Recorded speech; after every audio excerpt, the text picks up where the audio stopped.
Welcome to the New to Crypto podcast, designed to guide you through the crypto landscape with pinpoint accuracy, created for the new and intermediate crypto investor. Join your host, Crypto Travels Michael, as he takes you through the different facets of getting started and succeeding in your crypto journey. New to Crypto podcast brings you new episodes daily, Monday through Friday, with surprise bonus episodes sometimes on the weekend. Let me ask you, are you new to crypto? Don't know where to start? Are you more experienced but have questions? Then you're in the right place. This podcast is designed for you. Coming at you from the Trading Center in the Lifestyle Design Studio, here's your host, Crypto Travels Michael. Welcome to another episode of New to Crypto, the podcast where beginners become confident crypto investors. I'm your host, Crypto Travels Michael, and today we're diving into one of the most important truths in all of crypto. Not your keys, not your coins. If you only remember one thing from today's episode, let it be this. Because in crypto, ownership isn't about having an account or seeing a balance. It's about control. Let's break it down so you can protect what's yours. The big idea. What does not your keys actually mean? Let's start with the phrase itself. Not your keys, not your coins. In plain English, it means if you don't control your private keys, you don't truly own your crypto. Think of your private key as the master password that proves you own Bitcoin, Ethereum, or any other digital asset. Without it, you're just trusting someone else to hold your crypto for you. Here's the catch. When you leave your crypto on an exchange like Coinbase, Binance, Kraken, or one of the others, you don't control the keys. They do. And as long as they control the keys, they control your coins or tokens. Real world examples why this really matters. Let's make this real. In 2022, FTX, one of the biggest crypto exchanges, collapsed overnight. People who had funds on the platform lost access instantly. Billions in consumer funds frozen, gone. Why? Because FTX controlled the keys. Users didn't.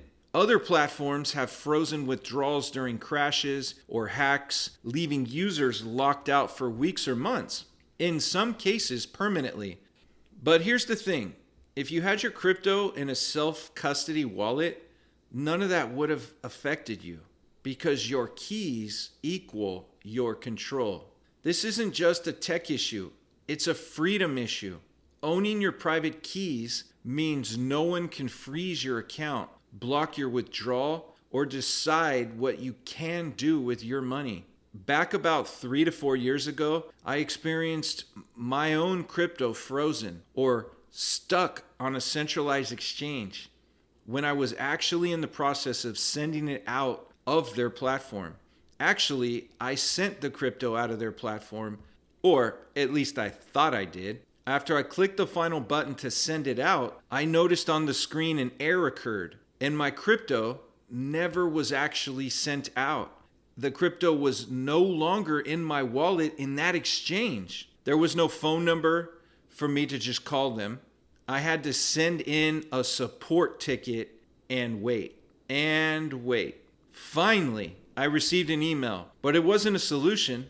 It was just a delay.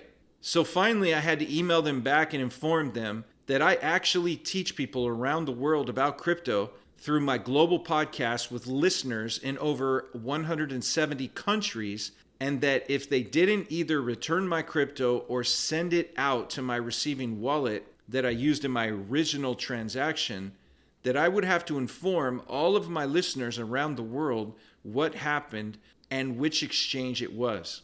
Now, needless to say, immediately after this, they sent out my crypto and I received it. And I've never used that exchange since. Now, not all exchanges are bad, but sometimes they have glitches in their tech, issues with their employees, or some other unknown issue with their platform, and you don't want to be stuck like I was. So how do you actually own your keys? you need a non-custodial wallet.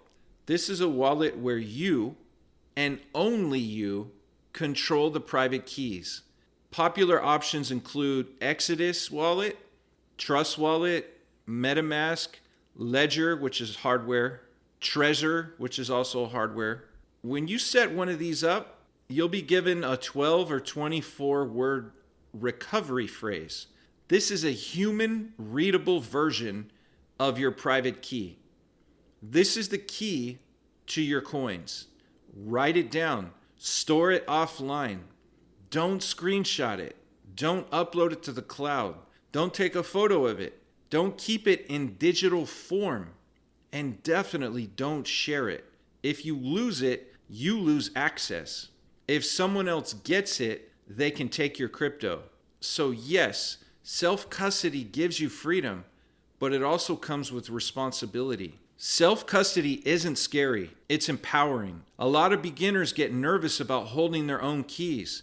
That's totally normal. But here's the truth. Self-custody is simpler than it sounds and more powerful than you think. You don't have to be a tech genius. You just need a little guidance, which is exactly what this podcast is here for. By holding your own keys, you control your money. You don't rely on third parties, and you can interact directly with DeFi apps, NFTs, and more, all on your own terms. It's like having your own private bank vault that's only you can open. So let's recap. Not your keys, not your coins is more than a saying. It's a survival rule in crypto. When you leave funds on an exchange, they own the keys, not you. Self-custody wallets give you full control of your assets. Your recovery phrase equals your crypto. Protect it like gold. Thanks for tuning in to New to Crypto. Check out the resource I created called Crypto Fundamentals, Navigating Through the Basics, your essential guide to understanding crypto. See the link in the description below. If this episode helped you understand the power of self-custody, take a minute to subscribe, leave a 5-star rating, and share this with someone you care about. In the next episode, I'll walk you through how to spot and avoid the most common crypto scams, because staying safe is just as important as getting started. Until then, stay curious, stay safe, and remember, you're early in crypto. Thanks for tuning in to New to Crypto Podcast. If you liked the episode, be sure to follow and subscribe. You can listen to every episode on all major platforms. Have an interest in being on the show or want advertising? Reach out at newtocrypto.io. Head over to our site, newtocrypto.io, to access the resources mentioned in each episode. Until next time, remember to navigate the crypto landscape with pinpoint accuracy.